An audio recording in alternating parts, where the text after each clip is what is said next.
Welcome back to the Michigan Business Beat, brought to you on the Michigan Business Network. Chris Holman here, and we are on the island at the Detroit Regional Chamber of Commerce's annual Policy Conference at the Grand Hotel, and we have with us former Lieutenant Governor. And good to have you here. Great to be with you, and it's been an awesome transition to being at SBAM and the mission of this organization to be the voice of and to help small businesses succeed. It's outstanding. It feels like home. Hey, even when you were in public service, though, you had that small business slant. I mean, you understood what was going on there. Yeah, did most of my growing up in a small town in Ionia County, and so really, so many communities around our state, they revolve around small business owners. They're part of community, what makes communities work and create opportunity in communities.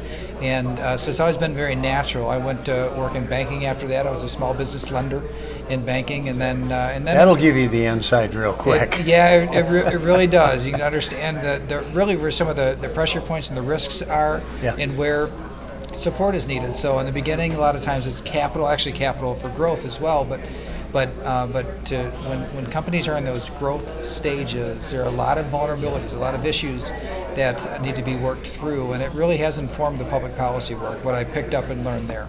Well, I served on a lot of loan committees because I've been on bank boards for most of my natural life, I think. And you also realize that the meaning of collateral has changed so much. It used to be, what can I repossess that's hard to sell off to recapture the loss? Now sometimes intellectual property. Yeah, and it's not just the nature of the collateral, but it's the success of the business. It's cash flow repays loans, not collateral. That's right. And so when you have a person who has strong character and knows how to run and manage the business, then it's a whole different risk profile. And that's what I love about being a part of an association like SBAM, the Small Business Association of Michigan, is that we're really all about helping companies understand the things that they need to do to be successful and also stay out of trouble. There's a lot of compliance issues, and these aren't intuitive things. You just have to know how to do or what is expected. Yeah. So when it came to family leave laws changing, it's one of the most important things that we can do for our members is make sure that they're up to speed on exactly what they need to do to comply. You know, it's interesting because outside of the hiring of Rob Fowler, I think probably the hiring of Brian Calley was the best hire they've ever done at the Small Business Association of Michigan. Bit of an experiment, like CoCEOs. Tell me about that and how that works. Well, you know, it's an organization as big as SBAM has become. We have almost 27,000 members. You want to make sure that you're always thinking about the future and preparing for the future, and to have kind of a line of succession established. And so that's really what this is about.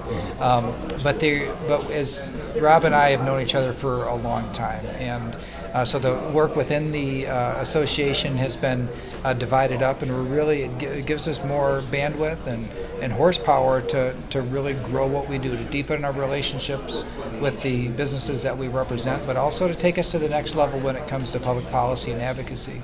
We have all this opportunity on the table, building on the work that has happened in the past, and now we've really doubled it. Well, it's unbelievable, and it's kind of disheartening to hear that Rob has been there as many years as he has, because I was on the board that hired him before I was chairman. You know what I mean? So it's like kind of saying, you know, you were there when Lincoln served or something. You know. So tell me right now, challenges that are out there for small business. I mean, we know number one's talent, right? Yes, talent acquisition. And maintaining, keeping the talent that you have, developing the talent that you have. These are the issues that we hear from our members, whether it's low skill and starting jobs all the way through to very high skill technical jobs. That is the pain point that a lot of our businesses are having today, and it's why we've focused so much of our public policy development work and partnering with the governor on the 60 by 30 initiative, where we want 60% of our population to have either a degree or a high-value certificate by 2030. and something that we at SBAM and other business organizations have joined in to really help the governor to get this initiative done. And there's a lot of practical steps that need to happen, but in the first part of this Reconnect program and the My Opportunity Scholarship, these two will make such a huge impact. It really scales up the effort in developing that next generation of the workforce. You know, it's kind of interesting. We had Trevor Lauer on, who's Vice President of DTE, right? And he was talking about when you said high value certificate. In my mind, we've oversold that baccalaureate for a lot of years, and now it's the skills that we're really missing, the skilled trades. And he was telling me that they are now training people to go up poles, and they're making $85,000 to $100,000 a year. And I thought, am I too old to go up a pole? You know, that is it's something. It's a well-kept secret, and for so long, the non-degree career tracks, which include some kind of a certification or a license or a credential, that you know how you have a competency in something. And there are such acute shortages now that if you're good at a trade, you can practically charge anything that you want and that you want to charge, and people will pay for it because there's such shortage. Time is money. You either wait around to get on something, to stand in line to get on somebody's dance card, or you just pay what you got to pay. But there are great career opportunities that exist. There's literally tens of thousands of jobs right now in Michigan that are just waiting for somebody to develop the skill to fill it. We'll take a break here while I go climb a pole.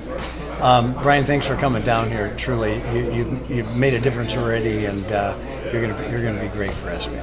Thanks, Chris.